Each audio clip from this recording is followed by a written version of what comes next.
In the last few sessions, we have encountered square root of -1, the imaginary number. And in the process, I very briefly mentioned that we have numbers called complex numbers. So let's look at them in more detail. The roots of an equation can be real roots and or non-real complex roots. If a non-real complex root exists, its conjugate is also a root. That is the case only if the coefficients are real. All this we have seen.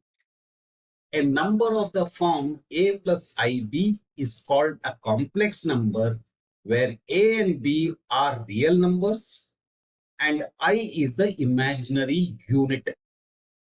A is called the real part of the complex number and b is called the imaginary part. Now, all real numbers can be written as a plus I0. That is b equal to 0. And hence are complex numbers. So all real numbers are also complex numbers. Now to distinguish the complex numbers where b is not equal to 0, we say non-real complex numbers. For example, we have 3 plus 4i is a complex number where 3 and 4 are real numbers. 3 is the real part and 4 is the imaginary. By definition, we have seen I is equal to square root of -1. And if we take the square on both sides, we get I square is equal to -1. If A is equal to 0 and B is not equal to 0, that means the real part disappears. So the complex number is called purely imaginary. Let's take some complex numbers. So Z1 is equal to 4 plus 3i. Z2 is equal to 1 minus 6i. Z3 equal to -3 plus 7i and Z4 equal to -3 minus 2. To graph the complex numbers, we use the x-axis for the real part. So that means x-axis is the real number line as far as the complex number is concerned. So we plot A on the x-axis and y-axis is used to represent the imaginary part.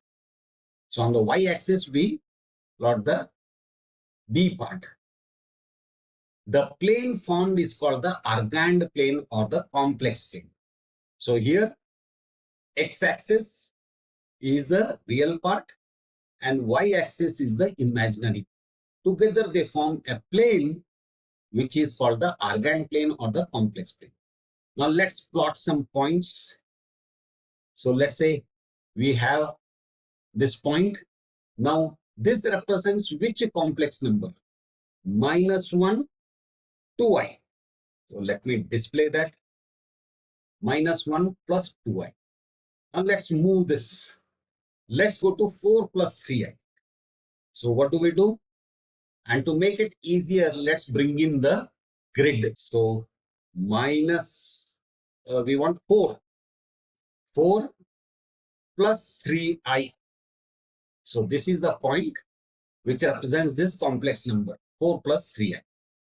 Now let's go to 1 minus 6i. So let's come to 1 first and then go down 6. So -6. So we have reached 1 minus 6i. Now let's go to -3 plus 7i. -3 plus 7i. Now let's go to -3 minus 2i. -3 minus 2i. That was a brief introduction to complex numbers. That's it for now.